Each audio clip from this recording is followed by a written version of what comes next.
नमस्कार, मी विजया वामन। एक प्रश्न, आता बच्चू कडू म्हणतात मी जरांगेंसोबत आंदोलनामध्ये सहभागी होणार। संभाजी राजे म्हणतात मी जरांगेंच्या पाठीमागे उभा आहे। इकडे प्रकाश आंबेडकर म्हणतात माझा मनोज जरांगेंना पूर्ण पाठिंबा। तिकडे शरद पवार आंदोलनस्थळी जाऊन जरांगेंच्या आंदोलनाला पाठिंबा देतात। एकनाथ शिंदे म्हणतात मी मराठा समाजाला आरक्षण देणारच आहे, मी छत्रपती शिवाजी महाराजांची शपथ घेतो। देवेंद्र फडणवीस सुद्धा म्हणतात की आम्ही मराठा समाजाला आरक्षण देणार आहे। तिकडे अधिवेशनामध्ये जवळपास 99% मराठा आमदार जे आहेत ते भुजबळांच्या बाजूने न बोलता जरांगेंच्या बाजूने बोलतात।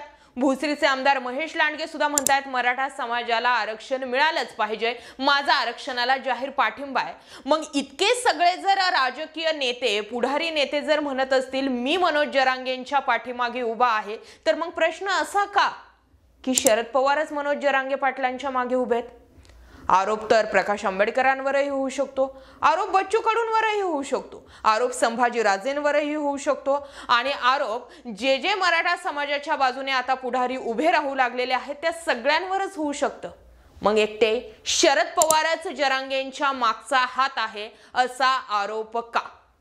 कदाचित त्याचं उत्तर असंही असू शकतं की प्रत्येक राजकीय किंवा अराजकीय मोठ्या घडामोडी ज्या घडतात त्या घडामोडींच्या मागे शरद पवारच असतात, म्हणून याही घटनेच्या मागे शरद पवार असावेत असा कयास लावला जातोय आणि त्यावरच शरद पवार विलन ठरवले जातात। मराठा समाजाला आरक्षण मिळालं नाही, त्याला जर इतिहासामध्ये जाऊन पाहिलं तर कुठे ना कुठे कारण हे शरद पवारच आहेत। मग त्या मराठा समाजाचे जे विद्रोही किंवा त्यांच्या विरोधामध्ये ज्या नेत्याचं नाव घेतलं जातं त्या शरद पवारांचा पाठिंबा जरांगे घेतील तरी कसे? कुठेतरी कोणत्या तरी ठिकाणी शरद पवार आहेत याचा ठोस पुरावा मिळायला हवा होता। त्यामुळे जरांगेंच्या पाठीमागे शरद पवार असण्याचे चान्सेस जवळपास संपलेले आहेत का, यावर आज आपण विश्लेषण करणार आहोत। नेमकं घडलंय का? जर समजा योद्धा हार मानत नसेल की त्याला बदनाम केलं जातं असं म्हटलं जातं, जरांगे पाटलांची सुद्धा हीच अग्निपरीक्षा सुरू आहे का? जरांगे पाटलांबद्दल देखील हीच म्हण तंतोतंत खरी ठरते। कुठल्या ना कुठल्या पद्धतीने मराठ्यांमध्ये भेद निर्माण करायचा, जरांगे पाटलांच्या भूमिकेविषयी सर्वसामान्य मराठ्यांमध्ये संशयाचे ढग निर्माण करायचे, मग यासाठी त्यांच्या सभांचा खर्च काढायचा, जाळपोळीचे आरोप करायचे, अगदी सराईत गुन्हेगारालाही जरांगेंचा माणूस म्हणून अडचणीत आणल्याचे प्रकार संपूर्ण राज्यानं पाहिलेत। परंतु चौकशी अंती काहीही भेटत नाहीये, काही तथ्यच त्या मुद्द्यात आढळत नाही।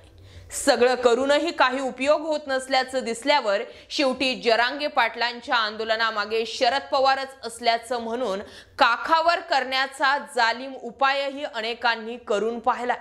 मात्र हा आरोप हवेतच विरला, प्रत्यक्षात त्याचा पुरावा कधी समोरच आला नाही। केवळ जरांगे पाटलांच्या आंदोलनाला बदनाम करायचं, समाजानं सुरू केलेल्या या आंदोलनाला राजकीय वळण द्यायचं हाच अंतिम उद्देश या मंडळींचा होता। परंतु जरांगे पाटलांनी हा प्रयत्न पुरता हाणून पाडला। राज्यात काही झालं तरी त्यामागे शरद पवारच असावेत असं म्हणण्याची राज्यात जुनीच परंपरा। राज्यात पवारांची सत्ता नसली की ते जाती जाती तेढ निर्माण करतात, जातीय दंगली घडून विद्यमान सरकार अडचणीत आणतात असा आरोप त्यांच्यावर नेहमीच होत असतो। मराठ्यांनी हाती घेतलेल्या आरक्षणाच्या आंदोलनामागेही शरद पवारच असल्याचा आरोप अनेकांनी अगदी उघड केला। मग त्यात राधाकृष्ण विखे पाटलांसारखे मराठा नेत्यांसह छगन भुजबळ यांचाही समावेश होतो। परंतु यापैकी कुठलेही नेते हे आरोप अद्याप सिद्ध करू शकलेले नाहीत, ही महत्त्वाची बाब आहे। परिणामी या चर्चा केवळ चर्चाच राहिल्या। तसं पाहिलं तर बच्चू कडू, ॲडव्होकेट प्रकाश आंबेडकरांसारख्या नेत्यांनी सुद्धा जरांगे पाटलांना पाठिंबा उघड दिलायच की। आतापर्यंत कुठल्याही नेत्यानं असा पाठिंबा उघड दिलेला दिसत नाहीये। जरांगे पाटलांच्या प्रत्येक भूमिकेवर आंबेडकर आणि बच्चू कडू यांनी पाठिंबाच दिला। दुसरीकडे जवळपास सर्वच नेते जरांगे पाटलांना सपोर्ट करतात। केवळ शरद पवारांचेच नाव जरांगे पाटलांच्या आंदोलनामध्ये गोवणं यातून कुठेतरी राजकीय कटकारस्थानाची शंका निर्माण होते। छगन भुजबळांनी तर जरांगे पाटलांना आंदोलनाला बसवण्यासाठी राजेश टोपे आणि रोहित पवार यांचा हात असल्याची उघड टीका केली होती। परंतु या आरोपांचं पुढे जरांगे पाटलांनी कसा समाचार घेतला हे आपण सर्वांनीच पाहिलं। एकीकडे जरांगे पाटलांविषयी मराठा समाजात अविश्वासाची भावना निर्माण करून मराठ्यांमध्ये फूट पाडायची आणि नंतर एकदाची का फूट पडली की जरांगे पाटलांचं आंदोलन चिरडून टाकायचं अशी यामागे रणनीती असण्याची दाट शक्यता निर्माण होते। जरांगे पाटील लाखो मराठ्यांसह आरक्षणाचा किल्ला लढवत आहेत। त्यांनी अद्याप तरी आपल्या आंदोलनातून कोणत्याही राजकीय नेत्याचा शिरकाव होऊ दिलेला नाही। ते स्वतः एक सामान्य कार्यकर्ता होते, परंतु पोलिसांनी केलेल्या लाठी हल्ल्यानंतर जरांगे पाटील कोण आहेत हे सर्व देशाला कळालं। जरांगे पाटलांचं उपोषण शांततेत सुरू होतं। फडणवीस टार्गेट झाले कारण अंतरवाली सराटीतील लोकांवर लाठीचार्ज झाला। आताही ते सर्वसामान्य मराठ्यांना सोबत घेऊन आंदोलन करतात। त्यामुळे दुधात मिठाचा खडा टाकण्याचा अनेकांकडून प्रयत्न होतो। जरांगे पाटलांनी आतापर्यंत प्रत्यक्षपणे शरद पवारांवर टीका केली नसल्यानं या आंदोलनामागे शरद पवार असल्याचं म्हटलं जातंय। परंतु शरद पवारांचं वय व ज्येष्ठता पाहता जरांगे पाटील त्यांच्यावर बोलणं टाळत असल्याची देखील एक मुद्दा समोर येतोय। शेवटी संस्कार काय असतात हेही जरांगे पाटील आपल्या कृतीतून दाखवून देतात। हे कुणाच्या लक्षातच आलं नाही। परंतु ज्यांना या सर्वांना राजकीय वळण द्यायचं आहे त्यांना रोखणार कोण? त्यामुळे जरांगे पाटील या आरोपांना फारशी किंमत सुद्धा देत नाहीत। आपल्या आंदोलनामागे शरद पवार असल्याचं सिद्ध झाल्यास दुसऱ्या क्षणी आंदोलन मागे घेईल असं ओपन चॅलेंज देणारेही जरांगे पाटीलच आहे। त्यामुळे कोणी कितीही म्हटलं तरी सुद्धा जोपर्यंत जरांगे पाटलांच्या मागे सर्वसामान्य मराठ्यांची ताकद आहे तोपर्यंत हा गडी कोणाच्या बापालाही भीत नाही अशी सध्याची परिस्थिती आहे।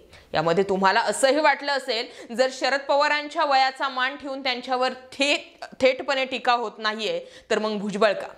शरद पवार जरांगे पाटलांचं आंदोलन सुरू झाल्यापासून या आंदोलनाच्या विरुद्ध काही बोलत नाही आणि जोपर्यंत आपल्या शेपटीवर कोणी पाय ठेवत नाही तोपर्यंत त्याला चावा घ्यायचा नसतो हे सुद्धा एक विधान आहेच। त्यामुळे काही जरी झालं तर जोवर समोरचा व्यक्ती आपल्या अंगावर येत नाही तोपर्यंत आपणही समोरच्याच्या अंगावर जायचं नाही। हाच फॉर्म्युला जो आहे तो मराठा समाजाच्या आंदोलनातून दिसून येतो।